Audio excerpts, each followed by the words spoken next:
জয় গুরু। আজ আমরা পড়ব গুরু কৃপা। লিখছেন অধ্যাপক মনোরঞ্জন চৌধুরী। জয় গুরু। শাস্ত্রে দুরকম গুরুর কথা আছে, আচার্য গুরু ও সদ্গুরু। কারো কাছ থেকে মন্ত্র নিয়ে সাধন ভজন শুরু করলে, অর্থাৎ নিজের চেষ্টায় এগিয়ে যাওয়ার যে শিক্ষা, তা আচার্য গুরুর কাজ। তিনি নিজে কিছু করে দিচ্ছেন না, শুধু পথ দেখিয়ে দিচ্ছেন। কিন্তু সদ্গুরু দীক্ষা দিয়ে সাধনের সঙ্গে সঙ্গে শক্তি সঞ্চার করেন। প্রাথমিক শিক্ষা আচার্য গুরুর নিকট হতে পারে, কিন্তু বন্ধন মোচন করেন সদ্গুরু। তাই আচার্য গুরুর কাছে মন্ত্র নিয়ে আবার সদ্গুরুর আশ্রয় নেওয়া যায়। আচার্য গুরু ও সদ্গুরুতে বিশেষ পার্থক্য এই যে, সদ্গুরুর আশ্রয় নিলে বিশেষ একটা ফল আছে। কিছু করো আর না করো, কিছু না কিছু তোমার হবেই হবে। এটা সদ্গুরু আশ্রয়ের বিশেষত্ব। গুরুতে নিষ্ঠা রাখতেই হবে, এমনকি সাধনের চেয়ে গুরুনিষ্ঠাই বড়। আসল কথা মন্ত্রের সাধন। একটা প্রবাদ আছে, গুরু করো লাখে লাখে, মন্ত্র করো সার। পারের বাঁধন কাটেন যিনি, দোহাই দিবে তার। এপারের বাঁধন যিনি কাটেন, তিনিই সদ্গুরু। গুরুর চেয়ে বড় আর কেহ নাই। একমাত্র গুরুকে ধর্ম করে সমন্বয়ও হতে পারে। তাতে শাক্ত শৈব বৈষ্ণব দ্বন্দ্ব আর থাকবে না। গুরু সবার বড় এ কথা বললে অদ্বৈতবাদী সন্ন্যাসী যেমন আপত্তি তুলবেন না, আবার শাক্ত কিংবা শৈব ও দ্বিমত পোষণ করবেন না। অদ্বৈতবাদী কিছুই মানে না, তবে গুরু মানে। জগৎগুরু শঙ্করাচার্য বলেছেন, অদ্বৈতং ত্রিষু লোকেষু না দ্বৈতং গুরুনা সহ। গুরুর সঙ্গে অদ্বৈত ভাব চলে না। আমরা ভগবান ভগবান করে ছুটি, অথচ ভগবানকে দেখি না, পাই না, অথচ তিনি সর্বত্র বিরাজমান। আগে গুরু পেয়েছি, পরে তার মধ্য দিয়ে ভগবান। 5 বছরের ধ্রুব হরির নামে পাগল। তার অসীম ব্যাকুলতা নারদের আর সহ্য হয় না। বিষ্ণুকে বললেন, তোমার মতো নিষ্ঠুর তো দেখিনি। 5 বর্ষীয় শিশু তোমার নামে পাগল হয়ে সামনে বৃক্ষলতা পশু যাকে পাচ্ছে হরি বলে জড়িয়ে ধরছে, অথচ তুমি দেখা দিচ্ছ না। বিষ্ণু বললেন, আমি কোন রূপে দেখা দেব? তুমি বরং তাকে মন্ত্র দিয়ে নামরূপ শিখিয়ে দাও। নারদ তাই করলেন। তখন ধ্রুব জিজ্ঞেস করলেন, প্রভু, এ নামে কতদিনে হরির দেখা পাবো? নারদ বললেন, 6 মাস। বিষ্ণু বললেন, আমায় গালি দিচ্ছিলে একটু দেরি করেছিলাম বলে। তুমি তো দেখি আরও নিষ্ঠুর, একেবারে 6 মাস দেরি করিয়ে দিলে। অগত্যা, তুমি যখন বলেছ আমাকে 6 মাস দেরি করতেই হবে। ভগবান দেখা দেন গুরুর ভিতর দিয়ে। সব সৃষ্টি করার আগে তিনি গুরু হয়েছেন। এটা ভগবানের জলপড়া। ভগবানই মায়াপাশে বদ্ধ হয়ে জীব হন।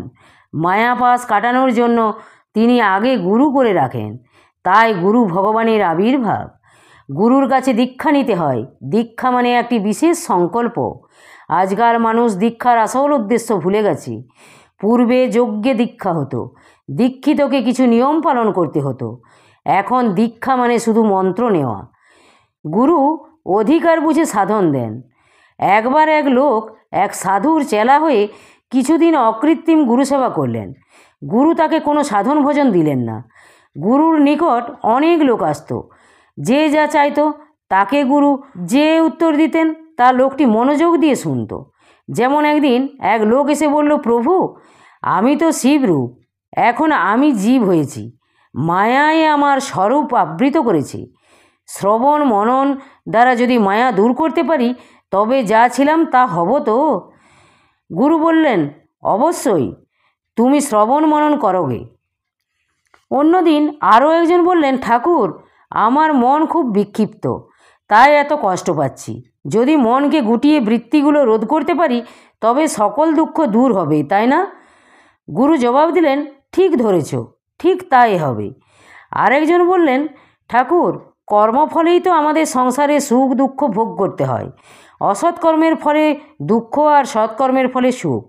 তাহলে অসৎকর্মগুলো বর্জন করে শুধু সৎকর্ম করি না কেন? গুরু বললেন, বেশ তো, তুমি সৎকর্ম আর সদাচার নিয়েই থাকো। একজন বললেন, আমার নিজের কি সাধ্য সৎকর্ম করি? প্রভু যা করাচ্ছেন তাই তো করছি, সাধন ভজন করে তাকে কি পাবো? শুধু তার ভিক্ষা করে দিবানিশি কাঁদতে পারি। গুরু জবাব দিলেন, তুমি তো ঠিক বলেছ। চেলা সব দেখে গুরুর ওপর বিরক্ত হয়ে পড়লাপড়লি গুটিয়ে সরে যেতে চাইল। গুরু বললেন, কী রে, চলে যাচ্ছিস যে? চেলা সক্রোধে জবাব দিল, আপনি একজন ভণ্ড পেশাদার লোক। আপনাকে যে যা বলে আপনি তাতে সায় দেন, নিজের থেকে কিছু বলেন না। এখানে থেকে কী লাভ?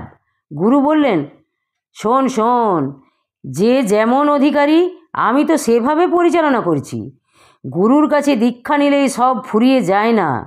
মাঝে মধ্যে গুরুর সাহচর্য করতে হয়, সেবা করতে হয়, তার তুষ্টি বিধানের জন্য কাজ করতে হয়। তদ্ধিদি প্রণিপাতেন পরিপ্রশ্নেন সেবয়া উপদেক্ষন্তিতে জ্ঞানং জ্ঞানী নস্তোত্ত দর্শিন গীতা। প্রণিপাত, পরিপ্রশ্ন ও সেবা দ্বারা তত্ত্বদর্শী জ্ঞানী গুরুর নিকট হতে তত্ত্বকথারূপ জ্ঞান লাভ করতে হয়। এটাই শাস্ত্রের বিধান। গুরু কাছে না থাকলেও তার নির্দেশিত পথে চললে, গুরু ভাবনায় থাকলে গুরুর শক্তি শিষ্যের মধ্যে সঞ্চারিত হয়। ঠাকুর নিগমানন্দ নিয়ম পঞ্চক ও সপ্তবিধান মেনে চলতে বলেছেন, তার গানেই পায়। সে যে পতিত পাবন অনাথ শরণ অজ্ঞান তামস নাশন। আত্মবলি দাও শ্রীগুরু চরণে, তবে তো পাইবে সে পরম ধনে। আমিত্বের নাশে গুরুপদে মিশে ব্রহ্মানন্দ রসে হৌরে মগন। এভাবে তার পদে আত্মসমর্পণ করতে পারলে গুরুশক্তি শিষ্যের মধ্যে সঞ্চারিত হয়। উদাহরণ দিয়ে বলা যায়, ছেলে বিদেশে থাকে, যদি অসুখে পড়ে দেশে থাকা মায়ের মন তখন ছটপট করে। মা মানস নেত্রে ছেলের মঙ্গলামঙ্গল দেখেন। ছেলে আর মায়ের মধ্যে ঘনিষ্ঠ যোগ আছে বলেই এটা সম্ভব। মনে রাখতে হবে, গুরু কখনো বেছে বেছে শিষ্যের কৃপা করেন না। তিনি স্বয়ং কৃপাময়, তার সবার পর সমান দৃষ্টি। কখনো একজন বেশি কৃপা আর অন্যজন কম কৃপা পান না। আধার ভিন্ন হলেই শুধু বাস্তব জীবনে তার ব্যতিক্রম ঘটে। গুরুকর্ম সঠিকভাবে করব না, অথচ তার অহেতুক কৃপা ভিক্ষা করব, বিপদে পড়ে শুধু তাকে ডাকব, তা তো হয় না। রামকৃষ্ণ পরমহংসদেবের অনেক ভক্ত শিষ্য, তন্মধ্যে স্বামী বিবেকানন্দ এত ফুটলেন কেন? সুদূর আমেরিকার চিকাগো শহরে বিশ্ব ধর্ম সম্মেলনে বক্তৃতাকারে মা সরস্বতী রূপে আরূঢ় হয়ে বিবেকানন্দকে চালিত করলেন। সনাতন ধর্মের উদারতা ও সার্বজনীনতার শাশ্বত কথা শুনিয়ে জগজ্জনকে মুগ্ধ ও চমৎকৃত করলেন। রামকৃষ্ণদেব কি তাকে বেশি ভালোবাসতেন? আসলে স্বামীজির আধার ছিল বড়। গুরুর মাঝে কোনো পক্ষপাত নেই, তিনি সবার কাছে সমান। জগতের মূলে দুটি ধারা ক্রিয়াশীল। একটি ধারার গতি নিম্নমুখী, যা জড়ত্বের সৃষ্টি করে, অপর ধারা ঊর্ধ্বমুখী, যা চৈতন্যের সৃষ্টি করে। দু ধারার দু শক্তি, অবিদ্যা শক্তি ও গুরু শক্তি। অবিদ্যায় শুধু ভববন্ধন হয়, আর গুরু শক্তিতে মানুষের ধীশক্তির বিকাশ হয়ে হয় ভববন্ধন মোচন। তিনিই নিত্য, তিনিই সত্য, যুগে যুগে তিনিই বন্ধন পীড়িতদের বন্ধন মোচন করে মুক্তিপথের দ্বার উন্মোচন করে দেন। তবে সদ্গুরুর দীক্ষার কোনো কালাকাল বা স্থানাস্থান নেই। তার ইচ্ছে হলে দীক্ষা হবে।